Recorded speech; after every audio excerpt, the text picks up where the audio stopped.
Drama serial Mahnoor की अगली किस्में हम देखेंगे कि दिलावर साहब ने ये हकीकत महविश से छुपाई होती है कि उसकी माँ जिंदा है।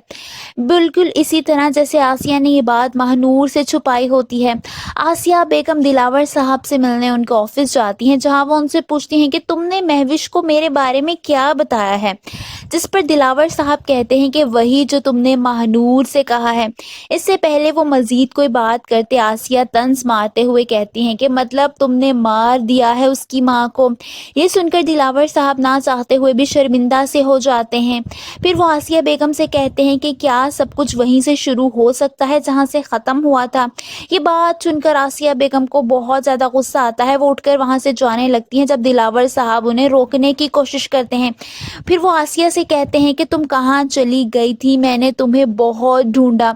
आसिया उनसे कहती हैं कि छोड़ कर जाने वालों को इस बात का गुमान क्यों होता है कि जिनको वो छोड़कर जा रहे हैं वो वापस आएंगे। इतना कहकर वो उनकी कोई बात नहीं सुनती और बाहर निकलने वाली होती हैं जब दिलावर साहब उनको रोकने की कोशिश करते हैं, मगर वो चली जाती हैं। मुनीसा बेगम यानी दिलावर साहब की दूसरी बेगम जो कि ऑफिस में आ रही होती हैं, यूं आसिया को बाहर निकलता देखकर शक में पड़ जाती हैं। उनको दिलावर पर शक हो जाता है। दूसरी तरफ महानूर उसी बुटीक में जाती है जहां वो काम कर रही होती है। वो जाकर अपनी मैडम से जॉब छोड़ने की बात करती है, जिस पर उसकी मैडम उसे वजह पूछती हैं। वो कहती है कि मैं इस वक्त बहुत मुश्किल हालात में हूँ। ऐसे हालात पैदा हो गए हैं कि मेरे पास जॉब छोड़ने के अलावा और कोई ऑप्शन नहीं है।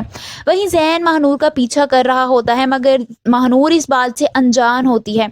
दूसरी तरफ महानूर जब बुटीक से बाहर निकलकर रोड क्रॉस कर रही होती है कि एक जोरदार गाड़ी आकर उसे टक्कर मार देती है।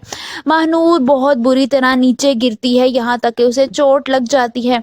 आप सबको क्या लगता है महानूर का एक्सीडेंट किसकी गाड़ी से हुआ होगा? क्या ये गाड़ी महविश की तो नहीं? क्या महविश ने महानूर से बदला लिया है? कमेंट्स में अपनी राय का इजहार जरूर कीजिए।